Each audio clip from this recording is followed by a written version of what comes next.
TNPSC group 4 தேர்வு முடிவுகள். விஓஓ பதவிக்கு கட் ஆஃப் மதிப்பெண் எவ்வளவு? டிஎன்பிஎஸ்சி குரூப் 4 தேர்வு முடிவுகள் வெளியிடப்பட்டுள்ளது. அனைவரும் எதிர்பார்த்தபடி 152 முதல் 160 கேள்விகளுக்கு சரியான பதிலளித்தவர்கள் சுமார் 90% பேர் வேலைவாய்ப்பு பெறுவார்கள் என்று கூறப்படுகிறது. மொத்தமுள்ள 4662 பணியிடங்களில் கிராம நிர்வாக அலுவலர், இளநிலை உதவியாளர், தட்டச்சர், சுருக்கெழுத்து தட்டச்சர், வனக்காவலர், வன பார்வையாளர், கள உதவியாளர், இளநிலை செயல் அலுவலர் மற்றும் வருவாய் ஆய்வாளர் போன்ற பல பதவிகளுக்கு 152 முதல் 160 கேள்விகளுக்கு பதிலளித்தவர்களே பணிக்கு செல்ல வாய்ப்புள்ளதாக ஜாப்ஸ் பாயிண்ட் ஹியர் என்ற யூடியூப் சேனலில் வெளியாகியுள்ள ஒரு வீடியோவில் தெரிவிக்கப்பட்டுள்ளது.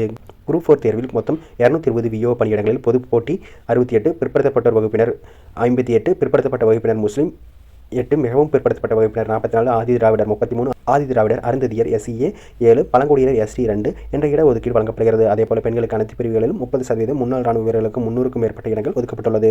கொரோனா காலத்தில் தாய் தந்தை இழந்தவர்களுக்கு சமூக அடிப்படையிலும் பொது பிரிவிலும் பல முன்னுரிமைகள் வழங்கப்பட்டுள்ளது. இதில் அதிக மதிப்பெண் பெற்றவர்களை தாண்டி சில கூடுதல் முன்னுரிமைகள் இருக்கலாம்.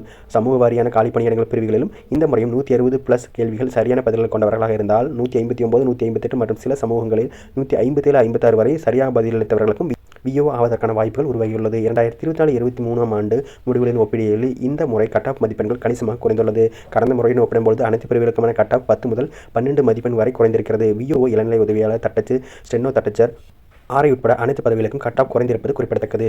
காலி பணியிடங்களின் எண்ணிக்கை கடந்த 2024 ஆண்டுடன் ஒப்பீடுகளில் பாதியாக குறைந்துள்ளதால் இந்த கட் ஆஃப் நிலவரம் உள்ளது.